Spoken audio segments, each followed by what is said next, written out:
જય શ્રી કૃષ્ણ. પ્રિય વૈષ્ણવજનો, આજે આપણે પુષ્ટિ સત્સંગ સાગર ચેનલમાં જીવ, જગત અને જગદીશ આના વિશે સત્સંગ કરશું. એ પહેલાં જો આપે પુષ્ટિ સત્સંગ સાગર ચેનલને સબસ્ક્રાઈબ ન કરી હોય તો સબસ્ક્રાઈબ કરો તથા અન્ય વૈષ્ણવ મિત્રોને શેર કરો, જેથી કરીને સત્સંગના નવા નવા વિડીયોઝ તેમને સુધી પણ પહોંચી શકે. આ સઘળું વિશ્વ અને અનેક બ્રહ્માંડોની આ બ્રહ્માંડો છે અનેક, એની રચના કોણે કરી? તે કરનાર શું છે? એ જાણવાની ઈચ્છા ભગવતી શ્રુતિઓને થઈ. જે ભગવાનની શ્રુતિઓ છે, જે વેદની શ્રુતિઓ એને થઈ, ત્યારે આપે એ શ્રુતિને કહ્યું કે તે રસો વેશ. તો શ્રુતિ કહે છે કે તેને કેવી રીતે જાણી શકાય? તો કહે છે કે એ માટે હું રસશાસ્ત્ર પ્રગટ કરીશ. હું કેવલ રસમય સ્વરૂપ છું. હું અનુભૂતિનો વિષય છું. મન બુદ્ધિથી મને જાણી શકાય નહીં, અગોચર છું. વેદોએ આ તત્વને બ્રહ્મ રૂપે કહ્યું. પુરાણોએ પરમાત્મા અને શ્રીમદ ભાગવતે ભગવાન શબ્દથી ઓળખાવ્યા. બ્રહ્મના બે સ્વરૂપ, એક વ્યાપક નિરાકાર તેજોમય, બીજું સાકાર સ્વરૂપાત્મક રસાત્મક લીલા કરનાર. શ્રી ભાગવત એટલે પ્રભુ અને પ્રભુની રસમય લીલાઓ. ભગવાન 6 ધર્મોવાળા 10 વિધ લીલા કરનારને શ્રી ભાગવતજી દ્વારા જ ઓળખી શકાય છે. ભગવાન સચ્ચિદાનંદ રૂપ આનંદ ઘન છે. સતચિત્ત આનંદ આ સઘળું વિશ્વ છે, તેમાં સત અંશે ભગવાન છે અને સજીવોમાં સત અને ચિદ અંશે રહેલો છે. હવે આનંદની એક કણિકા જ મૂકી છે, જેથી જગત નભી રહ્યું છે. ખાલી એક કણિકાથી આ જગત, આનંદ ખાલી એક કણિકા રૂપીથી નભી રહ્યો છે. આ જગત અને જીવ બ્રહ્મમાંથી ઉત્પન્ન થયેલા છે. ચિદ અંશમાંથી અનેક જીવોની ઉત્પત્તિ છે. પ્રભુ અંશી છે અને જીવ અંશ છે. જીવ જગત સત્ય છે, નિત્ય છે. પ્રભુએ જીવ, જગત અને માયા ત્રણને ઉત્પન્ન કર્યા છે. તો એ માયા શક્તિ છે, પ્રભુની દાસી છે. આ માયાનું કાર્ય મોહ ઉત્પન્ન કરવાનું છે. સત્યને અસત્ય, ધર્મને અધર્મ બનાવવાનું કાર્ય આ માયા કરે છે. જીવ અને જગત માયાના આવરણને કારણે અસત્ય ભાસે છે કે ભાઈ જગત અસત્ય છે. પ્રભુના 6 ધર્મો જીવમાં હતા. જ્યારે જીવને પ્રભુનો સંબંધ હતો, પ્રભુનો સંબંધ છૂટી ગયો, તેથી જીવમાં ધર્મ હતા એ તિરોહિત થઈ ગયા. જેમ અગ્નિમાંથી તણખા પ્રગટે, તણખાને હવા લાગવાથી કોલસો બની જાય, તેથી કોલસો અગ્નિના ધર્મને ત્યજી દે છે. ગરમી પ્રકાશ એમાં હોય, નાશ પામે. તેવી જ રીતે જીવમાં પણ અગ્નિ સ્વરૂપ બ્રહ્મમાંથી છૂટો પડી ગયો, તે માયાને કારણે કોલસા જેવો થઈ ગયો. હવે કોલસાને જેમ અગ્નિનો સંબંધ થાય તો તે મૂળ અગ્નિરૂપ બને, તેમ જીવને અગ્નિ સ્વરૂપનો સંબંધ થતાં તે મૂળ અગ્નિરૂપ બને, અંશરૂપ થાય. પાછો એનો અંશી ભગવાનના સ્વામી, અંશ જીવ સેવક છે. સેવકનો ધર્મ છે કે સ્વામીની સેવા કરવી. ભગવાન અવતાર ધારણ કરી ભૂતલ ઉપર પ્રગટ થયા, ત્યારે ભક્તોનો ઉદ્ધાર સ્વરૂપ અને લીલાથી થાય છે. ભક્તોનો ઉદ્ધાર કેવી રીતે થાય? તો ભાઈ એના સ્વરૂપથી લીલાથી થાય. અન અવતાર કાળમાં ભક્તોનો ઉદ્ધાર ભક્તિ દ્વારા થાય. ભક્તિ દેવી પ્રભુની શક્તિ રૂપા છે, તો અત્યારે અન અવતાર કાળ હાલે, એટલે જ ભક્તિથી ઉદ્ધાર થાય. ભગવાનના 6 ધર્મો આ ભક્તિમાં વિરાજે છે. જીવ, માયા, પરમાત્મા, આ 3. જીવમાં માયા અને પરમાત્મા છે, માયામાં જીવ અને પરમાત્મા છે, પરમાત્મામાં જીવ અને માયા છે. માયા શક્તિ જીવમાં છે. જેમ માનવીને વીજળી શક્તિ મળે તો તેનો ઉપયોગ ગરમી ઠંડી માટે કરે, ક્વચિત આત્મહત્યા માટે પણ કરે, તેમ જીવને જે શક્તિ મળી છે તેનો ઉપયોગ તે સદકાર્યો માટે કરે કે અસત્ય અધર્મ માટે કરે, તે જીવનો અધિકાર છે. જીવમાં બેઠેલા પરમાત્મા એ સાક્ષી દ્રષ્ટા છે. તે કશું જ કરતા નથી. જીવ કર્મોથી પ્રારબ્ધ ભોગવે છે. પ્રભુ તો સૌનું હિત જ ચાહે છે. જે કાંઈ સુખ દુઃખ થાય છે તે જીવના સકર્મોથી થાય છે. બુદ્ધિ પ્રેરક શ્રી કૃષ્ણ. પરંતુ જો એ વાત સમજો તો શ્રી કૃષ્ણ કોની બુદ્ધિના પ્રેરક બને છે? તો સદબુદ્ધિના, ધર્મ માર્ગે ચાલનારની બુદ્ધિના, બધાયના નહીં. જીવ આ દેહને જ આત્મા માની બેઠો છે.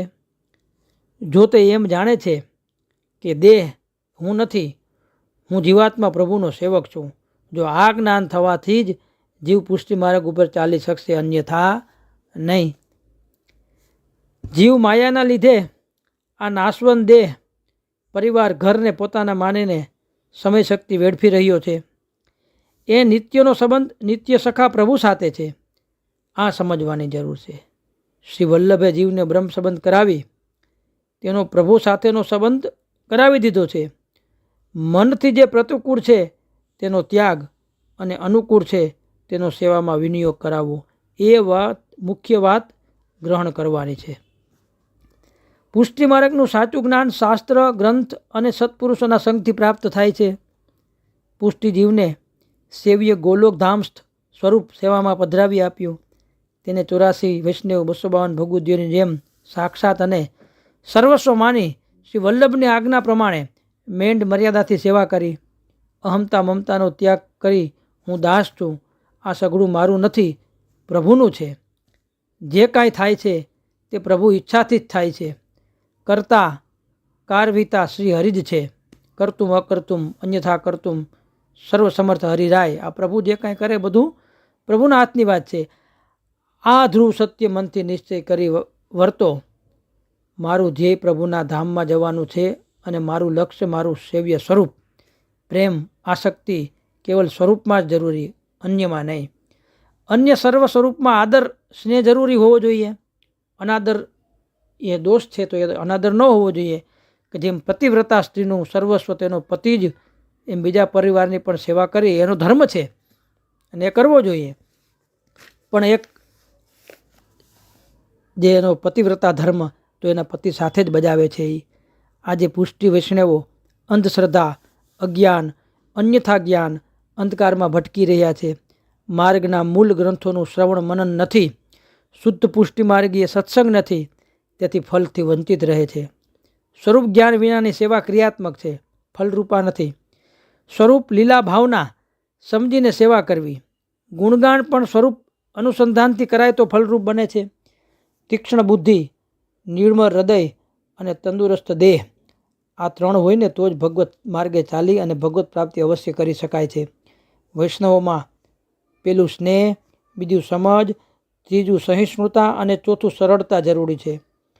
લૌકિકાતીત તથા થયા વિના અલૌકિક પ્રભુ પ્રાપ્તિ અશક્ય છે. અનન્યતા, સ્વરૂપ નિષ્ઠા જરૂરી છે. હું શ્રી મહાપ્રભુજીનો સેવક છું, આ વાત એ સમજવી જોઈએ. હું પહેલા ઘરનો કે ચોથા ઘરનો એ બધું ભૂલી જવાનું છે, એ વાડામાં નહીં પડવાનું. એક શ્રી વલ્લભ ખિડકી પ્રેમ કી નિકસ જાય સો પાર. આ શ્રી વલ્લભને હૃદયમાં વસાવો. શ્રી વલ્લભ યશોગાનથી અગ્નિરૂપ આપ હોવાથી સકલ પ્રતિબંધો દૂર કરી હૃદય શુદ્ધ કરશે. જન્મ જન્મ કે કોટી પાતક છીનહી માંજ દહે, જો પે શ્રી વલ્લભ ચરણ ગહે. આ માર્ગના કેવલ અધિકારીઓ માટે જ છે, બધા માટે નહીં. લેખવાળા શ્રી પુરુષોત્તમજી કહે છે કે ભગવાનની ઈચ્છા બધાનો ઉદ્ધાર કરવાની નથી. જો એમ હોય ને તો શ્રી વલ્લભ દ્વારા બ્રહ્મ સંબંધ લઈને પુષ્ટિ માર્ગ પર ચાલીને ભગવત પ્રાપ્તિ કેમ ન કરી શકાય? કારણ કે શ્રી વલ્લભ ચરણ થકી સૌ પડે સોલ્યું. દેવીજન પ્રત્યે દયો ગાયે, નિશ્ચયના મેલમાં વસે મારો વાલો. એટલે કે શ્રી વલ્લભનું શરણ પકડવાનું છે. સેવા, સાધન અને ફળ બધું સેવામાં આવી ગયું. જગતભરમાં સાધન તેમજ ફળ એક જ હોય. જગતભરમાં સાધન તેમજ ફળ એક જ હોય, અને એ જે કોઈમાં છે ને એ આ પુષ્ટિ માર્ગમાં છે. કેમ કે સેવા સાધન છે તેમજ સેવા ફળ પણ છે. જ્યાં સુધી સાનુભાવતા નહીં ત્યાં સુધી સાધન, અને જ્યાં સાનુભાવતા થઈ ગઈ કે સેવા ફલ બની જાય છે. પરંતુ આશ્ચર્ય છે કે સાનુભાવતાની કોટીમાં પણ ભગવાનની સેવા જ કરવાની છે. ફેર એટલો છે કે સ્વામીને શું રૂતે છે તે સ્વામીથી જ સમજાય પછી સેવા થયા તે અનોખા પ્રકારની સેવા છે. મતલબ કે તે સેવા કેવળ રસનું આસ્વાદન થાય તેવા પ્રકારની છે, કેવળ પ્રેમ ભાવની એમાં મુખ્યતા છે. ત્યાં દાસ દાસી કિંકર કિંકરી એવા ભેદ નથી, પરંતુ કંઈક અંશે સમાનતા છે. કારણ કે પ્રભુનું આસ્વાદન સમાનતા સિવાય સંભવે જ નહીં. પ્રેમ તો નિયમથી જ પર હોઈ શકે. સાક્ષાત્કારની અવસ્થામાં પ્રેમની વૃદ્ધિ કરવા ખાતર કોઈક વખત ભગવાન ભક્ત વત્સલને તલસાવે પણ છે અને કોઈક વખત ભક્ત પણ ભગવાનને તલસાવે છે. આવી અન્યો અનન્ય પ્રેમ લીલા અતિ અદ્ભુત છે. કમલ નયન ભગવાનની રૂપ માધુર્યનું પાન આવા ભક્તો સદા કર્યા કરે છે. ભક્તોના લોચન દર્શનના પ્યાસા છે. આવા રસિક ભક્તો કે રસિકાઓ તેઓ કોઈ વખત માન પણ માગે છે અને ભગવાન તેમને મનાવે પણ છે, કારણ પ્રભુ જ તેમના સર્વભાવના પોષક છે. આવી મહાભાવની ઉચ્ચ કક્ષાએ પહોંચવા ભક્તપ્રેમી ભગવાનની ભાવપૂર્વક એક નિષ્ઠાથી સેવા કરવી એ આપણું પ્રથમ કર્તવ્ય છે. કૃષ્ણ સેવા સદા કાર્યા. આથી બધું ફલિત થાય છે. આનો આસાર છે. શ્રી વલ્લભાધીશ કી જય.